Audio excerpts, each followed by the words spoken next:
Who the fuck did this? I don't have anything valuable. Money. They must have stolen the money.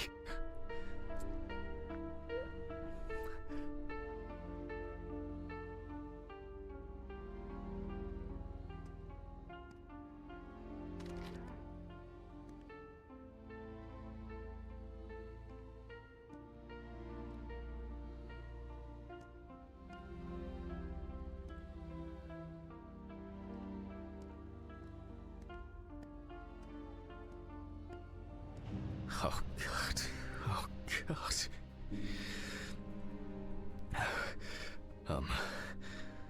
What am I supposed to do now?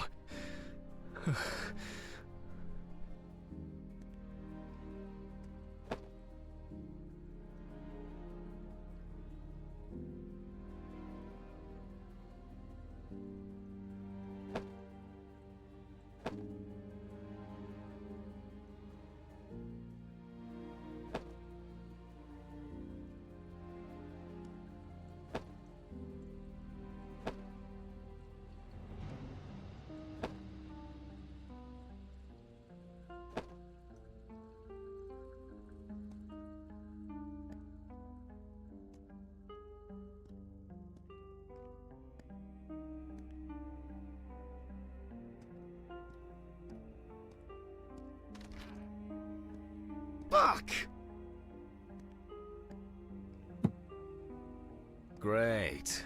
That's all I need. What if it was Red Pete?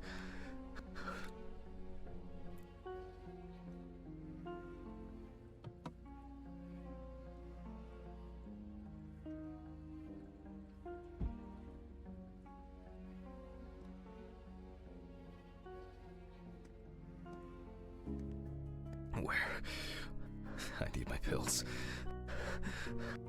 I can't get my thoughts together.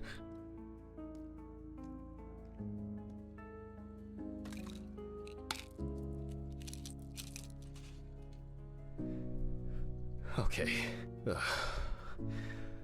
I'm gonna have to report this to the police. Christ. Why did the neighbors not report anything? I'm calling Stephen.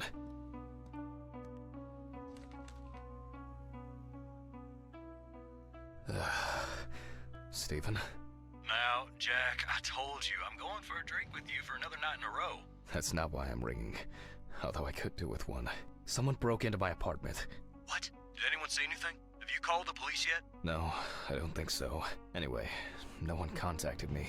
As for the police, I'm calling right now, officer. All right.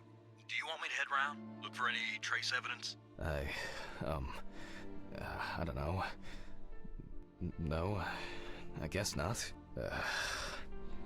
Honestly, I don't have the strength to deal with it right now. I just want to lie down. Are you sure? Because it's no trouble at all. I think so. I'm sorry. I just wanted to calm down a bit. I don't know. That's probably some stupid joke. Only money was stolen. Money? From Alice's box? Oh, fuck. Listen, I can come over. I have the key. I'll drop by, do what I need to do, and you go get some sleep. No, don't trouble yourself.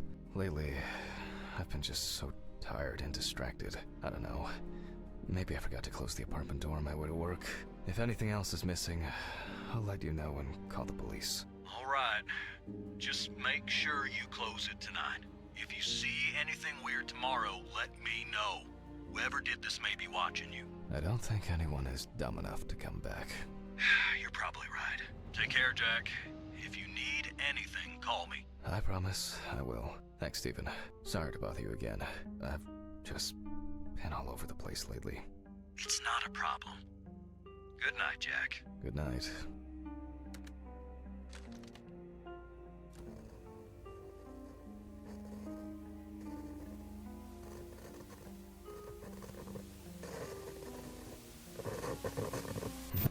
What? I guess I should clean this shit up. Where to start? Shit. The glass in this thing needs to be replaced.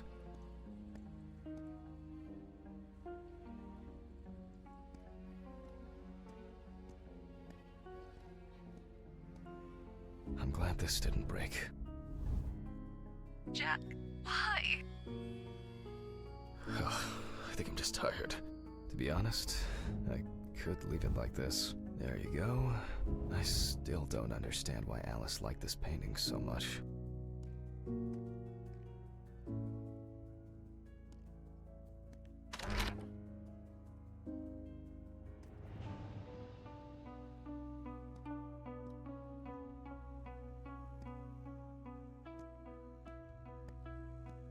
Maybe I could barricade the door with this.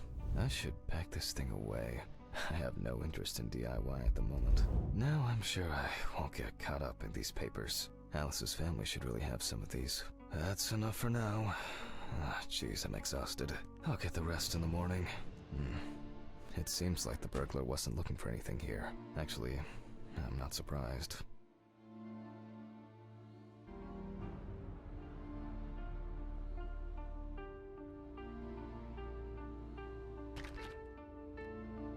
Oh yeah, I should take my pills.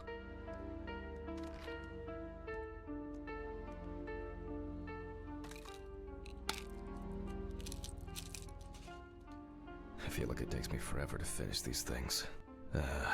That's enough. It will never look clean. I need to quickly change and finish getting ready.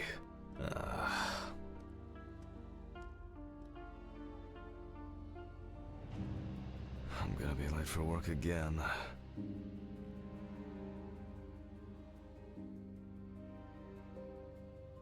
Got my keys, got my files. Check. Time to go.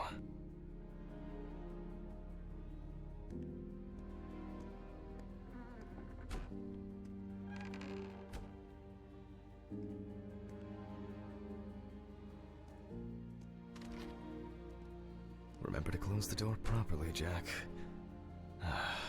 I'll ask the neighbors tomorrow if they saw anything suspicious. I wonder if Ridley fixed the coffee machine.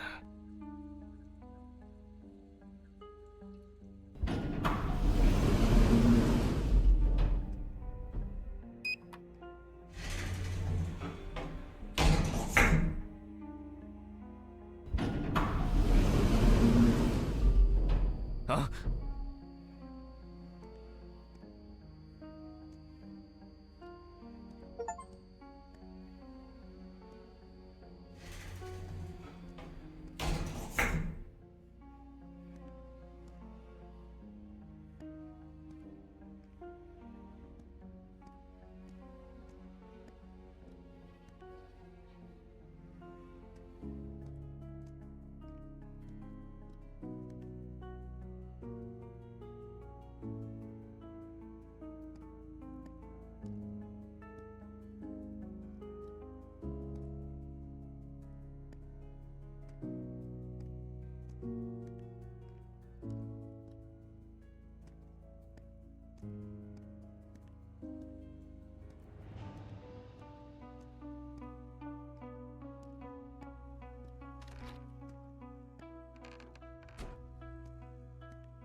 Maybe a bit optimistic.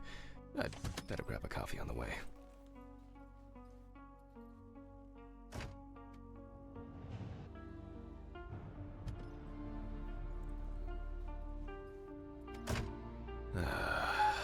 I'm exhausted. I wonder who Stephen brought in today.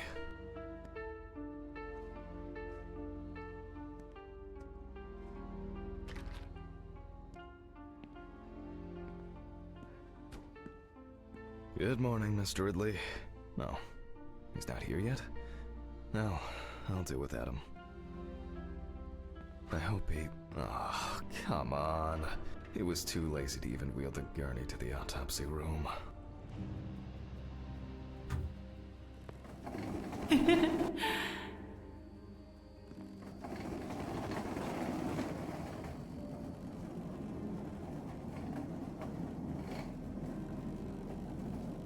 Almost there.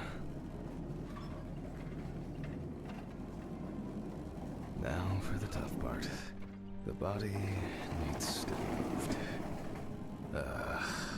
Where's Ridley when you need him?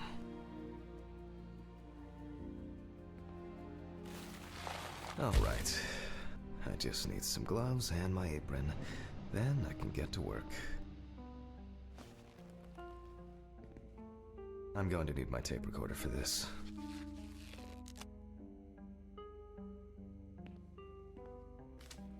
Autopsy dated November 22nd, 1991. 7:32 p.m. Led by Dr. Jack Hanman. I begin by verifying the identity of the Jane Doe. It's most likely Harper Lloyd, age 35, found in a well-owned house by her neighbors Leonard and Dorothy Chelsea, reported missing for a week.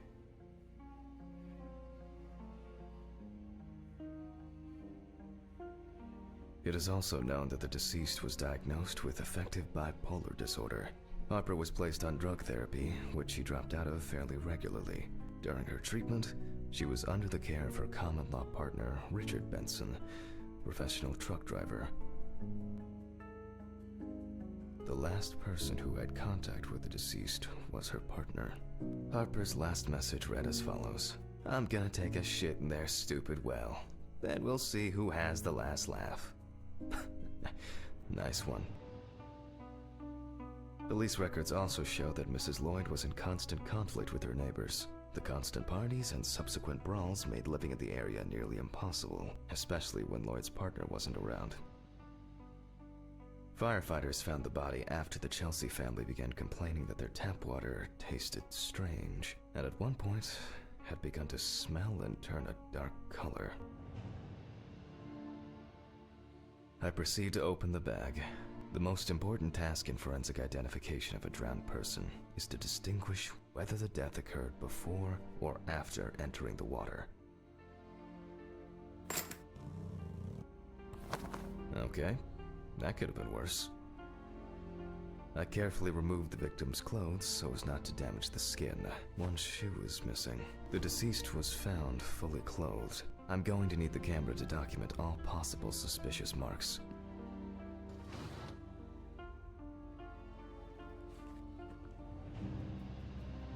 Definitely the first thing that stands out is the very advanced post-mortem gigantism.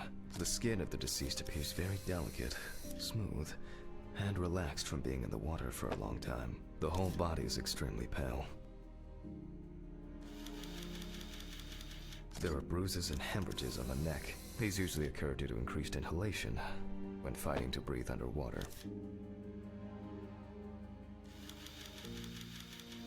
Post-mortem markings are seen on the underside of the body, that is, on the back, thighs, and calves of the deceased. It's likely that the deceased was lying on her back when she was fished out.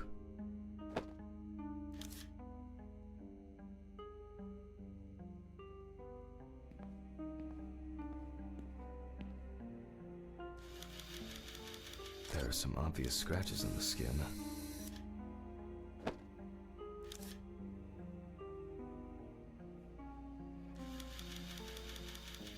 The skin on the hands can be easily separated from the body. The separation takes the form of a glove.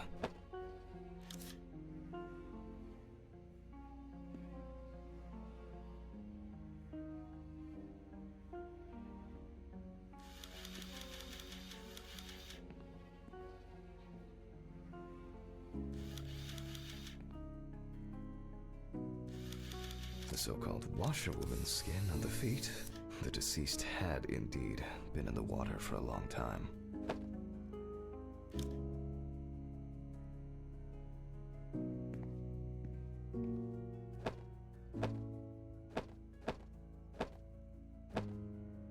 So, after the preliminary exam, it's time to take a closer look at this.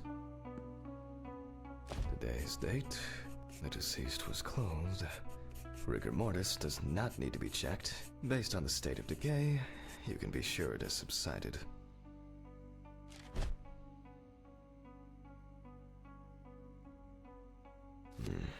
Where to start?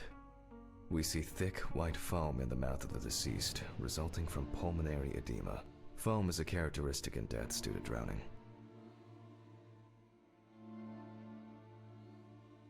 There are obvious scratches on the skin, especially on the back and hands. These could be defensive wounds, evidence of some sort of altercation prior to death.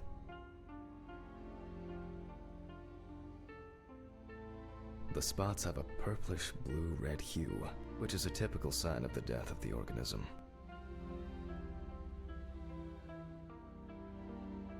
Yep, pretty typical. Livor mortis are formed as a result of putrefaction of blood in the veins.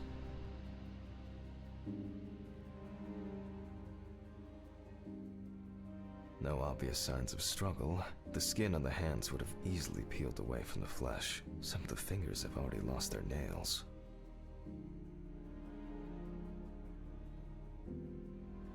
Due to the fact that the deceased was wearing shoes all the time, her feet are in better condition than her hands. Nevertheless, we can still notice a clear, wavy skin and the so-called washerwoman's skin texture.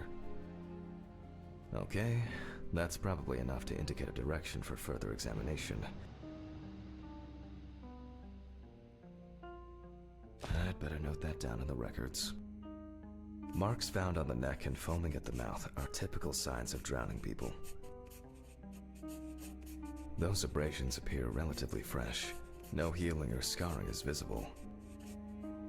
There doesn't seem to be anything unusual about this livor mortis.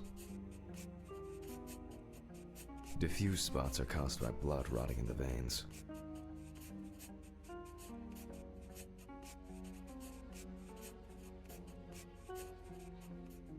Considering the deceased's penchant for drinking alcohol, it could have been a mere accident.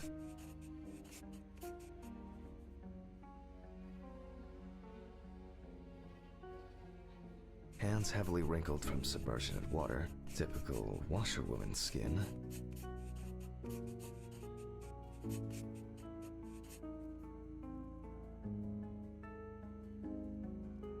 In this case, the question is, was drowning an accident? Maybe it's just an abrasion, or maybe the result of a fight and being pushed into a well.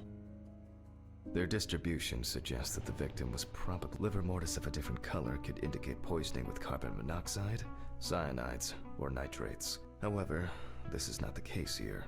A simple trip, loss of balance, and as a result, you end up in a deep hole with no way out. Fortunately, the skin on the hands didn't fall off. Otherwise, I'd have trouble identifying the deceased. That's before I begin the dissection.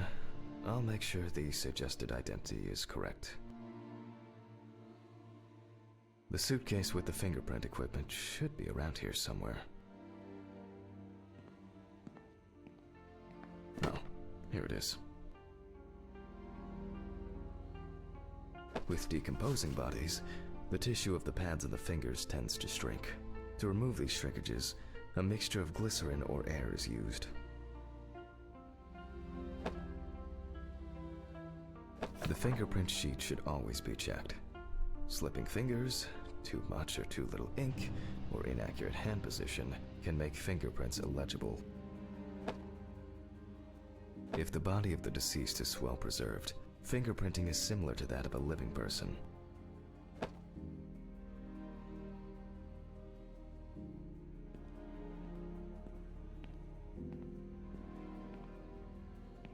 I'm going to conduct a dactyloscopic examination.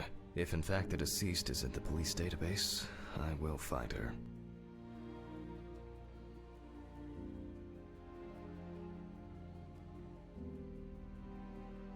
Glycerin is injected successively between the nail and the skin of each finger. The substance then enters the fingertip, removing shrinkage and wrinkles.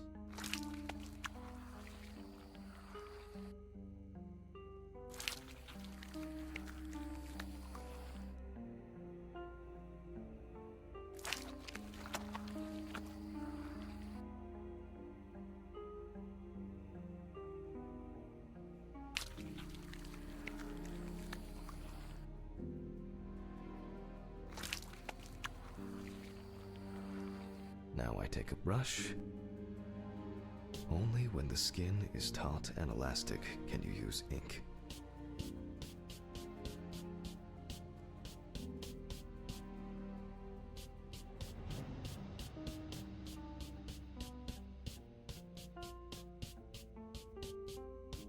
I think it's enough. I'm getting fingerprint samples.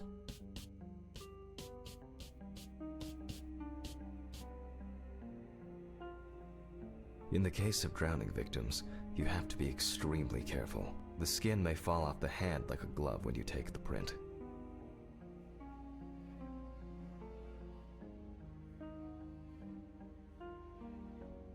I'll use the fax machine to add the print into the system.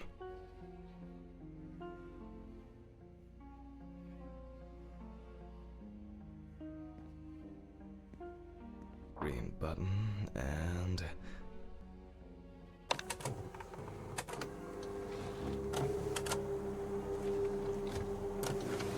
Once the data uploads, I'll run the prints against the police database on the computer.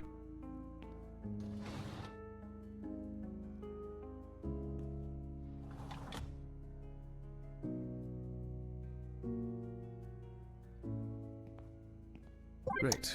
The data is there. Click Upload. Now, go through the database and find a matching print. Expect possible hours of fun.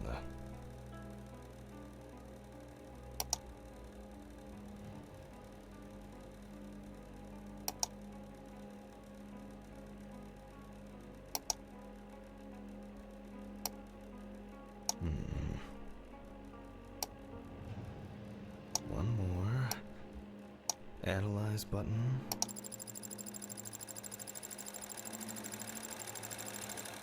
And we have a result. Everyone has a story to tell, even if it's just a police record. So, as predicted, the deceased turned out to be Harper Lloyd. That went smoothly. I'll print this out and attach it to the medical records.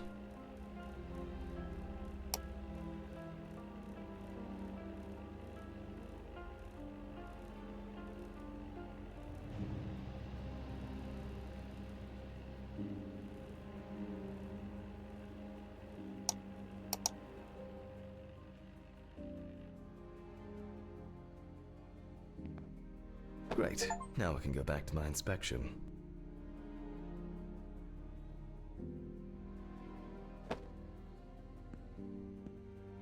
I'm adding the name of the deceased. I'll start the internal examination by taking fluid from the victim's brain. A needle inserted through the nose will do the trick. If the victim was alive when she fell into the well, she must have swallowed water fighting for her life. And then diatoms, characteristics of pooled water like a well. In the meantime, I'll check the sample under the microscope. I'm sure that these algae traces will be found in the samples taken from the well where police found the body. Now I need to adjust the knobs properly and place the diatom in the center of the slide. Diatoms are single-celled microscopic algae. I won't even notice an army of diatoms from this distance. Great. This way I'll see if I'm... Oh, I'm fine. The aperture still needs adjustment. Oh, nah, too much... Oh, I'm fine. The aperture still needs adjustment. It's not a dirty lens, I'm afraid. But rather... Oh, I'm finally starting to see something here. The aperture still needs adjustment. Oh, I'm finally starting to see something here.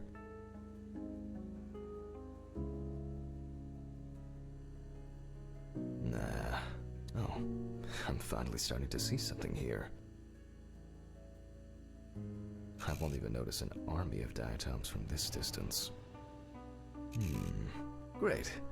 This way I'll see if I'm dealing with a large concentration of these algae.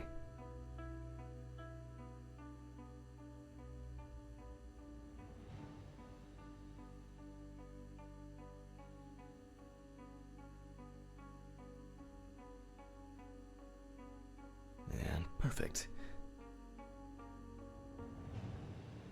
It's not a dirty lens, I'm afraid, but rather a bad focus. Perfect. As expected, we find the aforementioned algae in the solution. Their upper part, epitheca, which overlaps the lower, hypotheca, is clearly visible. The presence of diatoms in the brain samples taken indicate that the deceased was certainly alive when she fell into the water and was possibly conscious. Since there were diatoms in the brain, it means that many more of them must have entered the body. Studies of the rest of the organs will most likely confirm this hypothesis.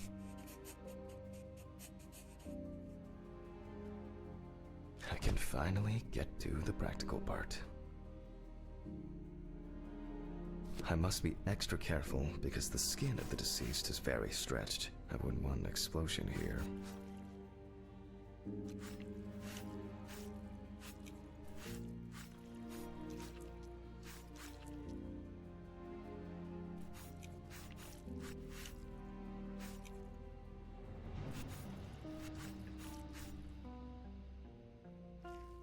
You can immediately see a very large swelling of the organs. In addition, all internal organs are very congested. It's easy to see that the ribs have been imprinted in the lungs. So, I'm going to start by drawing blood from the lungs for testing for diatoms. If diatoms were only present in the lungs, this would mean that the victim was placed in the well after death, and the perpetrator wanted to get rid of the corpse in this way. Now, I remove the lungs and proceed to their examination. Poor soul. I get cases like this more than any other. My old but trusted centrifuge. Ideal for all the fluid tests I need to perform during an autopsy.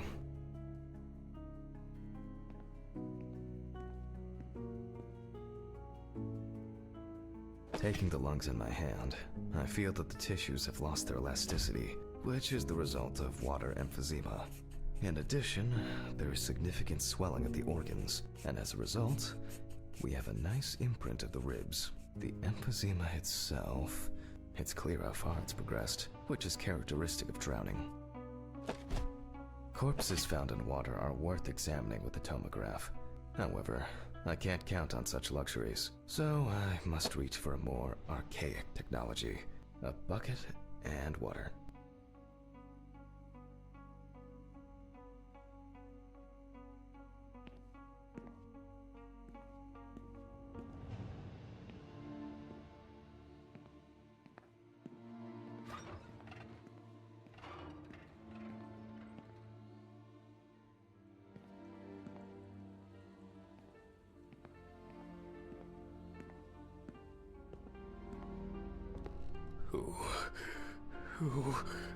Has anyone been here? I hope no one dipped a mop in it.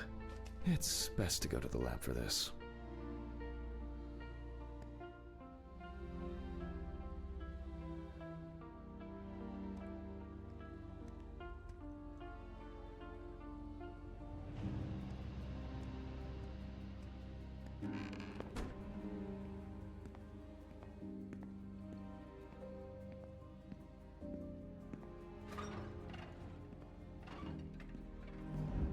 Jesus.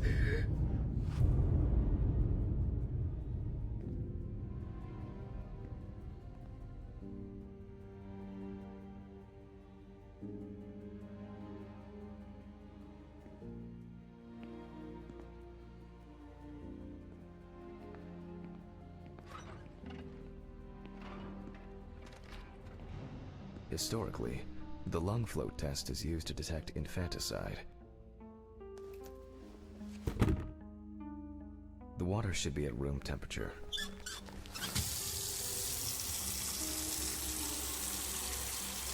That's enough. To test for this, I have to place the lungs in a container of water. This checks if there is air in the lungs. And speaking of lungs, everything is ready to bring them here.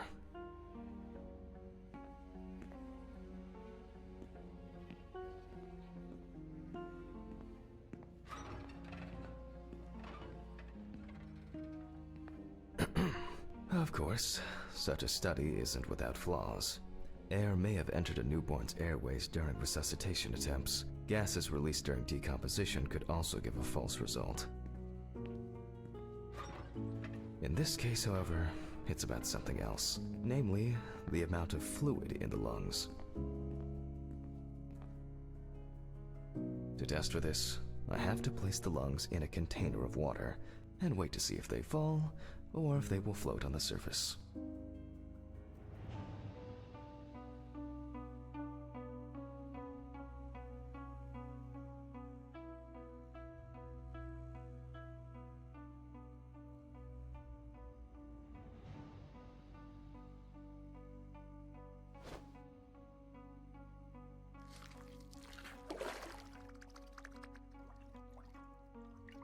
Just as I assumed, the lungs collapsed easily.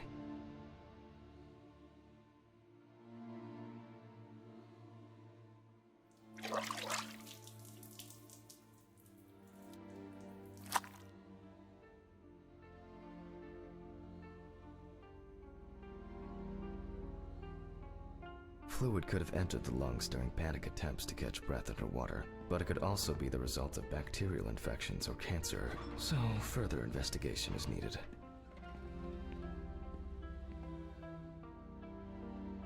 I move on to dissecting the lungs of the deceased.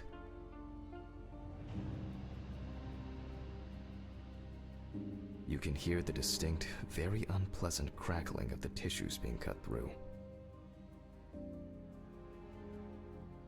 The parenchyma is remarkably pale, although small hemorrhagic foci and petechia are present on the surface.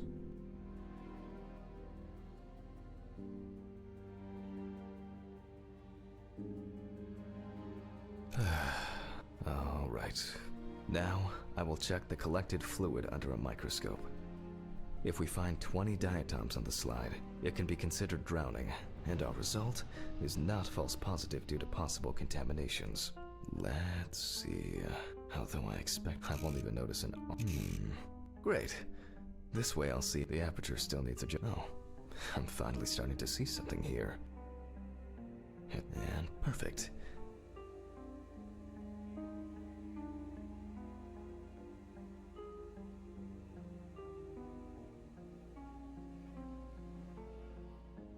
It's not a dirty lens, I'm afraid. And it's not a dirty lens, I'm afraid. As expected. In solution, the diatoms are clearly visible. There are smaller and larger clusters of them. There will definitely be more than 20 of them. I'll make a note of all this. So far, this case looks pretty standard. It's clear from the beginning that it's drowning. Well, the procedure requires me to check everything anyway.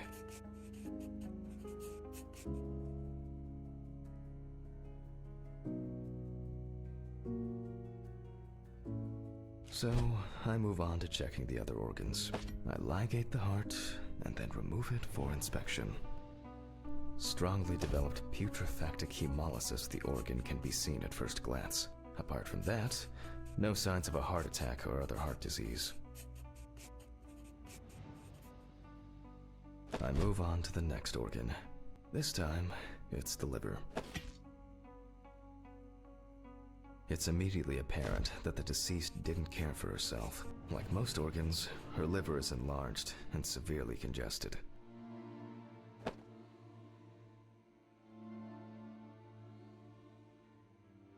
The beginnings of cirrhosis are visible in some areas.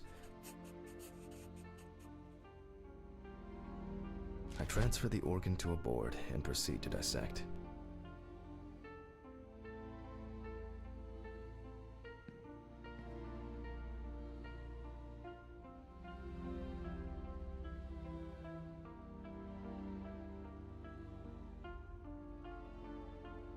The cross-section clearly shows dilated veins and many small hemorrhagic foci.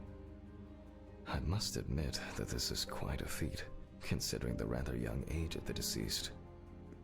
Harper enjoyed drinking so much that she might not have lasted a few more years.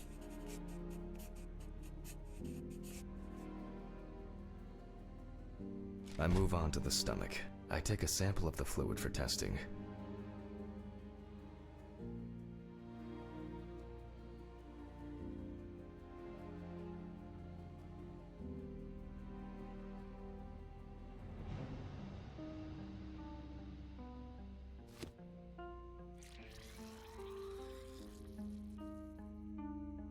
looks very turbid.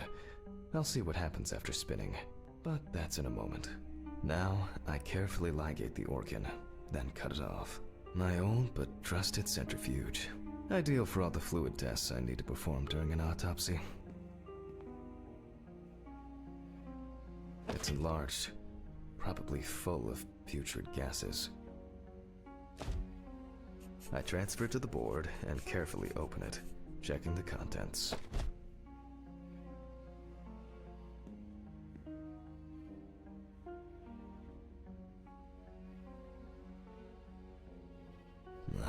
One thing you'd never get used to is how much this desk smells.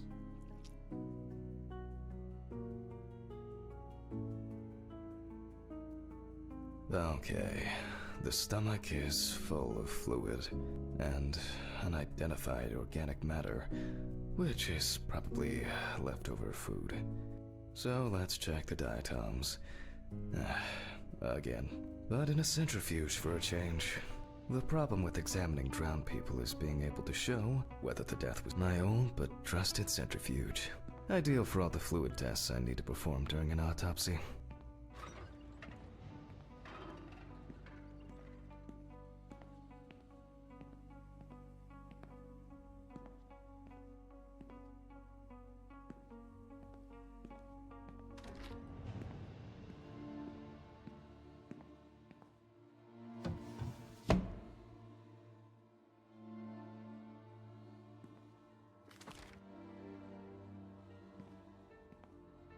They definitely pay me too little for this.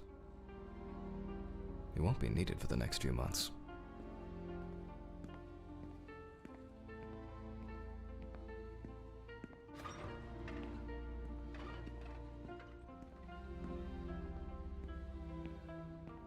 Okay, this is one last little sample. Now, set.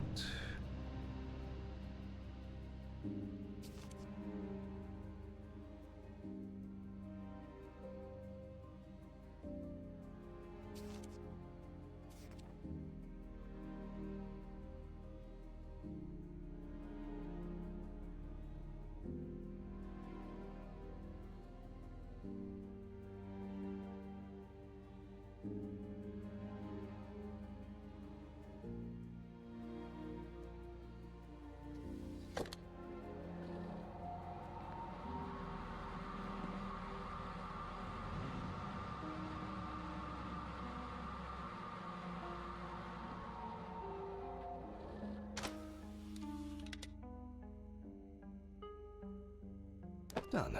I'll run it directly into the chromatograph and run it against the data from the police. I'm certain the analysis will show similarities between the fluid and water in Chelsea's well.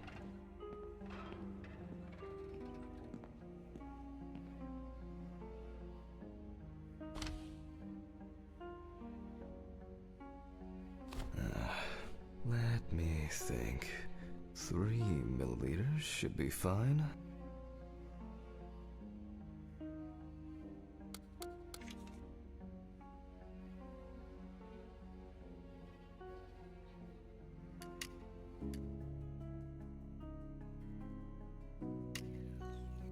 Okay, now it's the chromatograph's turn.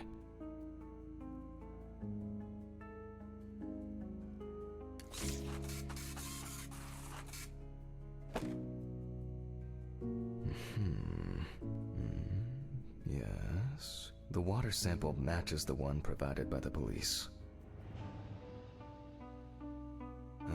Well, the results are quite clear. I was hoping it would be a more interesting case.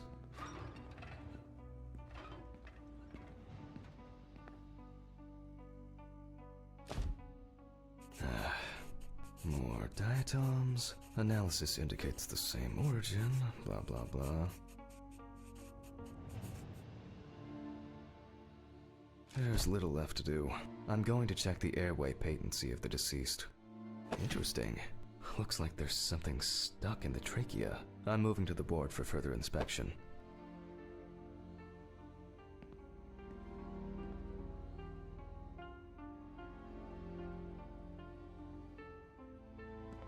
I dissect the trachea and open the organ.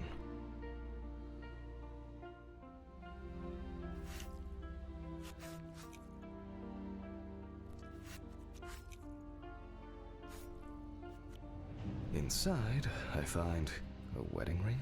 This is interesting. Let me look at it. Based on the size, I can say that it's a woman's wedding ring.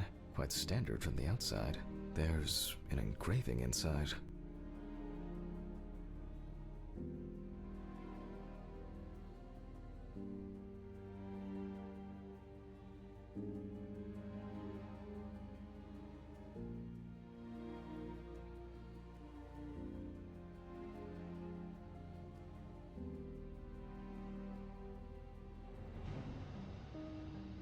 What the fuck?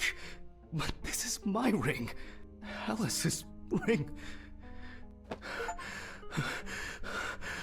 But how did it, but this should be at home. I have it. At home. I have to check this out. Where are my meds? Where the fuck are my meds?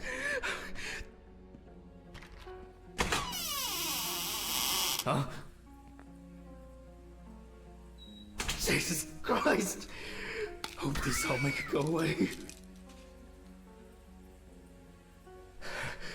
I have to check the apartment. It can't be. Jesus Christ!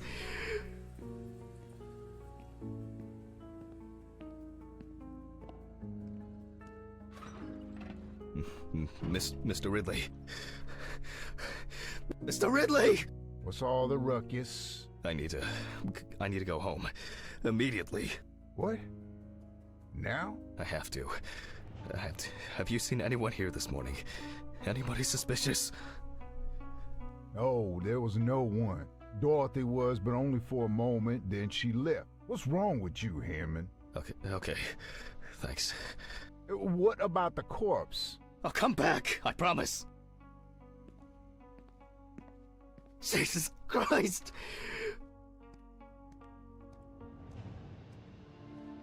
I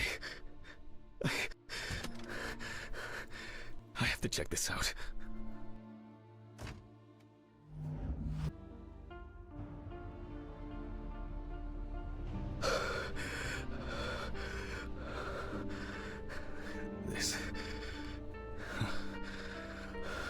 This can't be real. Where is it? Where is it? Where?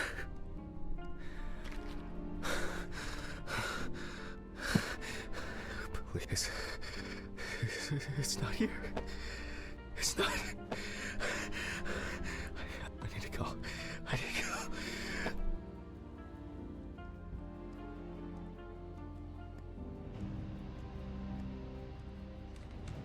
This is sick.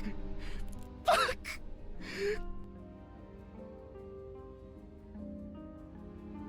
Come on, Stephen. Pick up the fucking phone.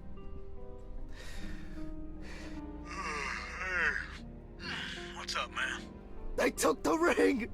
What? What ring? What are you talking about? They took the wedding ring. Alice's wedding ring. One sec. You mean burglary? You said nothing was missing. Yes, I know that. I don't know. I was jittery. Maybe I didn't notice. I don't know, but that's not the worst of it. Calm down, Jack. Breathe. What happened? I found it in the trachea of the deceased I was working on. Do you understand? I pulled it out of a dead woman's trachea. What? I don't know what's going on. You think Red Pete wants revenge? He's playing with me. Huh? I knew it. I knew it from the beginning this was going to happen. I didn't make it up! Jack, listen to me. Try to calm down. Don't leave the apartment. I'll be with you right away, okay? I'm on my way. What sane person would do something like that? How? And when? When the fuck? Fucking Ridley lets in whoever he likes as usual. What are you saying? Stephen? Don't leave me, man. Come on. Fuck.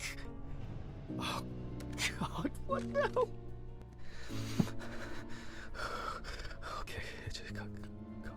Calm down. Just calm down. I need a drink. Jesus. What's going on?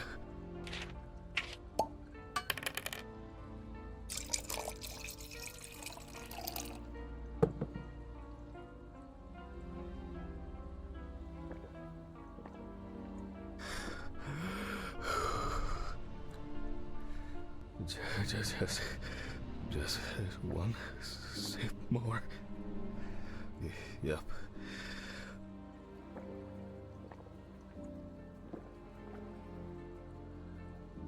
Jesus.